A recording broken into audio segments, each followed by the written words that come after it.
بائس الديز كان في الأول دور ثانوي بالنسبة للمخرج مصطفى الدرقاوي، لكنه أصبح دور رئيسي عند الجمهور. وفي هذه الفترة دخلت الإذاعة والتلفزة الوطنية لتجربة التلفزة تتحرك، واللي كان كيشرف عليها المهندس الفرنسي باكار. الهدف من هذه التجربة هو تغيير النمط اللي اتخذته التلفزة لسنوات طويلة. قلت الأشياء بغا يغيروا الشكل ديال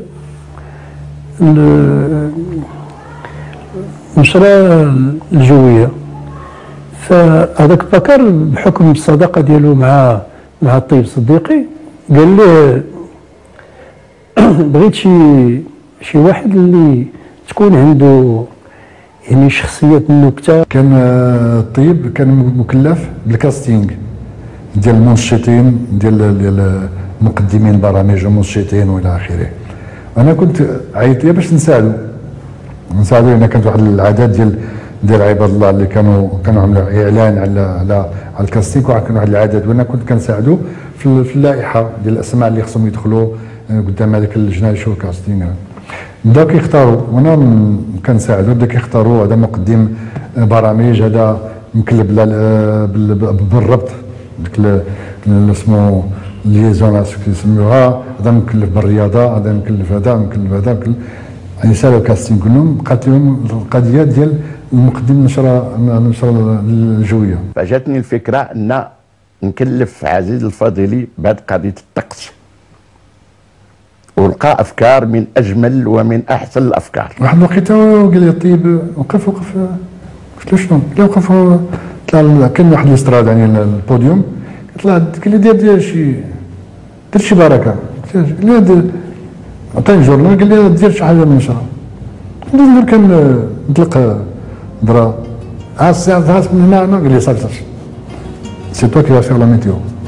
وبالفعل تم اختيار عزيز الفاضلي كمقدم لفقرة أحوال الطقس، وتم إطلاعه على مجموعة من تسجيلات لأحوال الطقس. لكن عزيز بنباغته اختار طريقته الخاصة واللي ما كتخلوش من روح الفكاهة في التقديم. الحرارة جات في التليفون.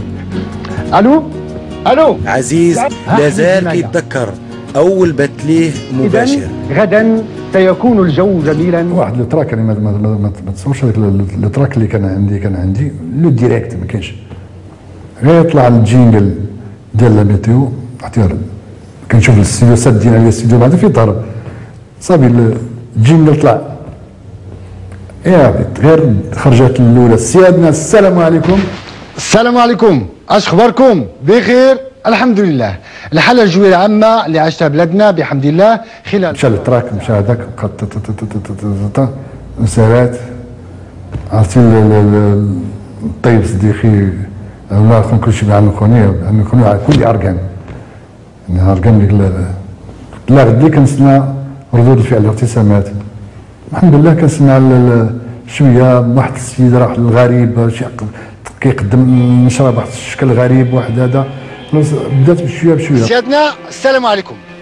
الحاله الجويه العامه اللي عشنا خلال 24 ساعه الماضيه بحمد الله كانت كل فصل تيدير له التمثيل ديالو، وقت الحر تيدير حرث، وقت الحصاد تيدير الحصاد. ملي كيهضر على الشتا واش غطيح يا كيحر كيخرج واحد الان بارابلي في يديه الى اخره، كان كيدير شي مسائل كتقتل بالضحك. اول مره راني في هذيك الفتره اللي بديت كنعمل فيها الارصاد الجويه نزل الثلج في فران. مزيان الاستنشاق، مزيان الصحه.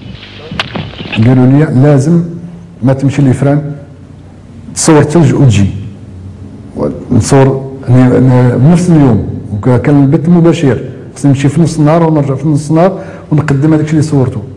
التصوير هذاك الوقت كانت طياره خاصه ديال المسؤول تما ديال دوك المشرفين على التلفزه تتحرك، طياره خاصه باش مشيت لفاس. نزلت لفاس السياره كتسناني، مشيت لفران صورت الثلج. سجل في فران وكانت 6 ديال الدرجات، اما درجه الخلعه ديالي رجعت لفاس طيارتين رجعتني مع الربعه كنت ناضي في الاذاعه مونطي مفضي. العمل داخل التلفزة ما دامش مدة طويلة، بحيث توقف عزيز الفاضلي عن تقديم النشرات الجوية لأسباب إدارية مرة أخرى. وهنا استأنف عمله داخل الفرق المسرحية، وقام بالمشاركة في العديد من الأعمال المسرحية كنسيب المديرة الفاضلي توج مساره بتجارب أخرى سينمائية، فيلم عرس الآخرين، الأبواب السبع والشاعر أرتور رومبو.